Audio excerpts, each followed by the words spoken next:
सिंध जे मशहूर सूफ़ी शाइर बाबा निशान अली जी 8वीं वरसी इंजीनियर लांगा तरफ़ां मल्हाई वई।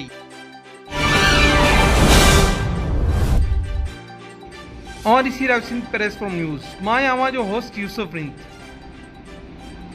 नाज़रीन, दौलतपुर जे बाईपास से लांगा हाउस ते सिंध जे मशहूर सूफ़ी शाइर बाबा निशान अली जी 8वीं वरसी इंजीनियर इसरार लांगा ऐं संदसि साहिबज़ादा सागर इसरार तरफ़ां मल्हाई वई, जंहिंमें सिंध जे नामवर अदीबनि, शाइरनि, सूफ़ी फ़नकारनि, सिंध जे नाले वारे रागी माजी फ़क़ीर गुलाम मुस्तफ़ा अली, आसिफ अली लांगा ॿियनि सूफ़ी राग आयो।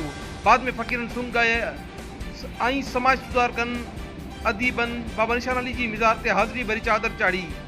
इन मौक़े ते जहानिया दरगाह जे सैयद रोशन अली शाह दुआ घुरी। फ़क़ीर बावल ख़ान लगारी, अदीब अली मुराद ॾैरी, अदीब माशूक़ दारे जो मर बिरादरी मौजूद शख़्सियत शहज़ादो महर ऐं सरदार पीर बख्श लांगा ॿियनि नामवर अदीबनि वॾे अंग में शिरकत कई।